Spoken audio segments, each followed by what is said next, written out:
Très tôt, j'ai su que je voulais être pâtissier. Dès l'âge de 9 ans, ça ne m'a jamais quitté.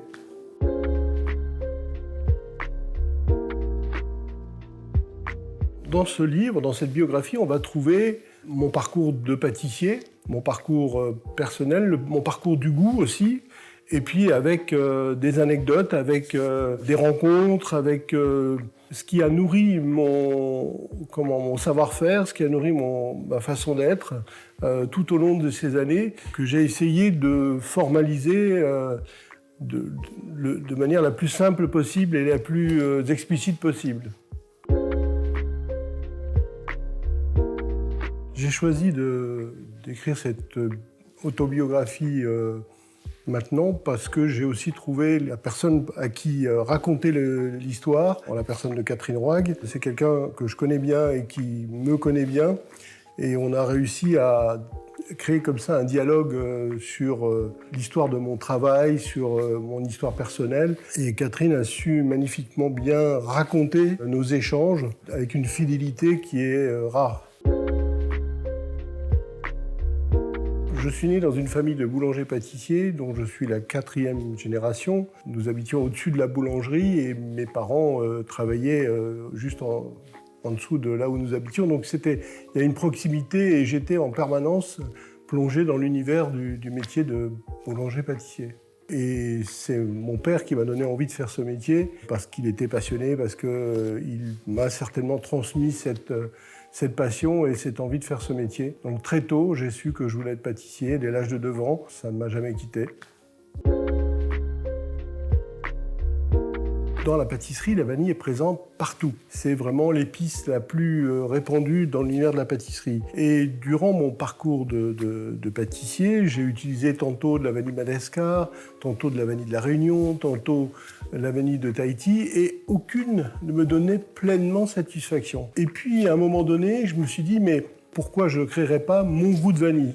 Et le premier gâteau que j'ai fait avec ce goût vanille maison, c'est la tarte infiniment vanille. Et aujourd'hui, la tarte infiniment vanille est encore un des gâteaux les plus plébiscités parmi nos clients. Et c'est un des gâteaux dont on me parle le plus. Pour travailler sur ce goût vanille qui m'est propre, j'ai testé plein de provenances de vanille. La vanille de Tahiti apporte une note de fond un peu présente. Et ensuite, la vanille de Madagascar, une note boisée, et la vanille du Mexique, une note plutôt florale. Et puis ensuite, il y a des origines. Des origines, j'en ai identifié une quinzaine, et chacune a ses particularités de goût. Donc à partir de là, j'ai testé un même dosage sur une même crème, tous les goûts de vanille. Et à partir de là, j'ai composé le mien. En fait, l'inspiration est nourrie par ma curiosité, par ma capacité aussi à découvrir, à m'intéresser à plein de goûts, à des univers très différents. Je m'intéresse aux choses qui m'étonnent, qui me surprennent. Et c'est quelque chose qui vient à moi, en fait, en fonction d'un produit que je goûte, d'une histoire qu'on me raconte, de quelque chose que je vais chercher dans un endroit. Enfin, c'est cette capacité à créer et à mettre à jour des accords de saveurs est vraiment due à ma curiosité insatiable.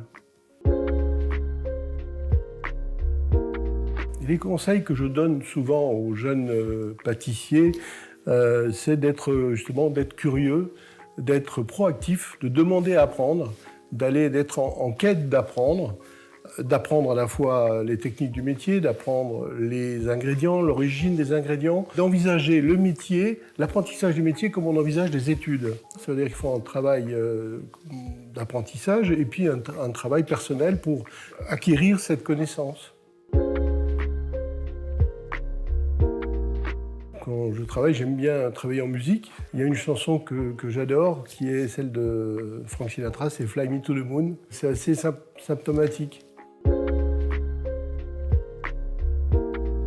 Le conseil que je peux donner à Pierre Hermé, adolescent, et de mon point de vue d'aujourd'hui, c'est trace ta route.